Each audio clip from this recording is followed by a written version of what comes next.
So today is day one on my quest to learn a muscle up on a bar. So I do want to be transparent that about 5 or 6 years ago, I was able to do roughly altogether 8, not all at once, but like 8 altogether within a few days of doing some muscle ups on the rings. But I kind of more grinded those out. Like it actually really hurt my shoulder doing it because my technique was horrible. And then just in general, the rings are a little bit easier to begin with. So today is going to start day one of learning a muscle up on a bar. All right, so the first thing I'm going to work on or just do is get a baseline of where I'm at right now. I am going to try to use the techniques that I learned looking through YouTube that I've never practiced before. So I'm not going to practice them first and then try. I just want to see where I am, but I'm going to, try to do it with a false grip and use the hollow hold with it and then a kip also. But first I'm going to warm up my shoulders. Unfortunately, the last time I was at this bar, I never realized that the bar is a little thicker than I probably would have wanted it to, but it's also on an angle. So I don't want to come on this side because then it's going to be like this and I have to go around this way. But then I'm kind of assuming though, but if I go this way, it's also kind of cheating, but I'll take that again for now, being that I'm just starting off, not expecting much here at all.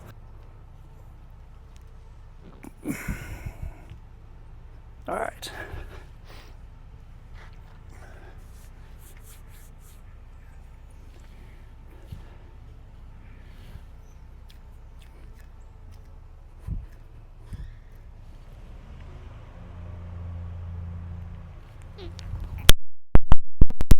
My mic, but chest to bar. All right, so that's my starting point.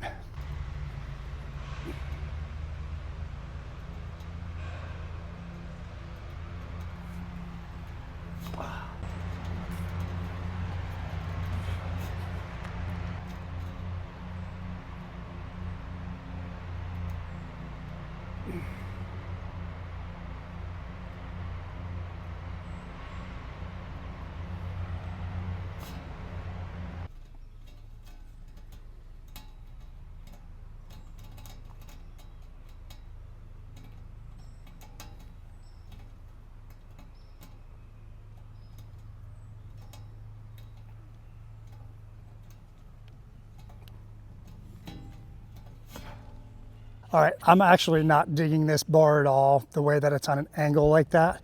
So I think I know another place where there is a pull-up bar that is straight and not like this. So I'm gonna go try to find that spot. So I found the other park. This place is way better than the other place. There's like 4 different levels of bars on this. The bar is definitely a little bit thinner and they are not on an angle like that other place. So I'll even be able to practice learning that transition with my feet on the ground and not have to even worry about doing the air. So I definitely think that I'm going to progress faster here than at the other place. So I'm glad that I decided to come here. I'm just going to go ahead and get another baseline on this bar first before I start actually doing some actual training.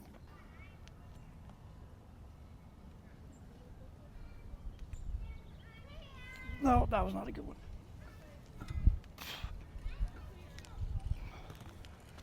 All right, so I got about the same, right about to the sternum, which is I think it's a good start.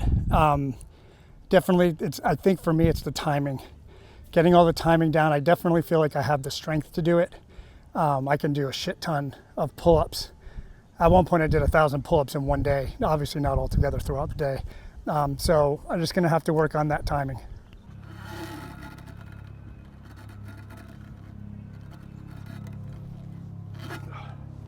So I'm gonna try working on doing a bunch of swings and keep my arms straight, almost trying to like in that lever position, and then work on maybe trying to do some explosive pulls, like do like 3 swings and then 1 explosive pull.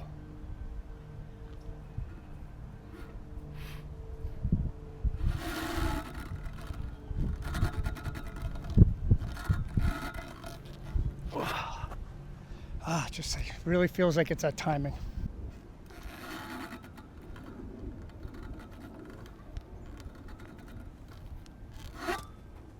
A few more tries and then I'm gonna call it good. for today. Don't want to overdo it.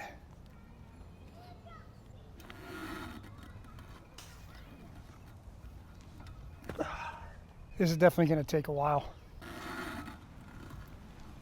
I feel like I'm kind of just pulling myself up instead of pulling myself forward. Oh. This may be my last one, depending on how it feels.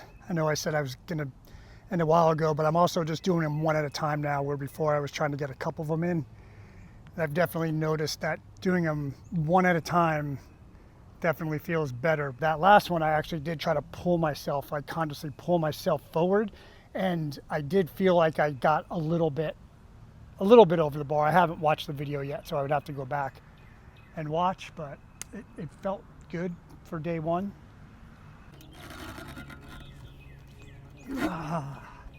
Nope.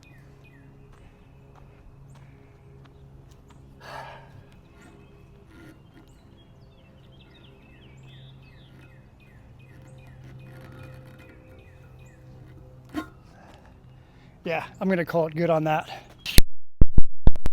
one. Pretty happy with it, better than I thought. The biggest thing that I'm happy about is something that I learned watching the videos. Is like I said earlier, when I did those muscle ups on the rings, I said it hurt my shoulder, but it was actually my elbow because of lack of shoulder mobility. Where one of the videos I watched, they were saying you really got to make sure that you keep your elbows in and don't let them flare out, because when you flare out, that's when you can hurt your shoulder or it can transition into your elbow, which was what's happening to me. Even today, on some of the ones I wasn't thinking about that, my elbows got outside a little bit, they winged out a little bit, and I could feel a little twinge in my elbow. But whatever ones I've really concentrated on keeping my elbows in tight, then it didn't bother my elbow one bit. So that's going to help a lot, because that's going to allow me to practice more instead of tweaking my elbow, having to rest, tweaking my elbow. So now I definitely feel like my progress will happen a lot faster because of that little tip.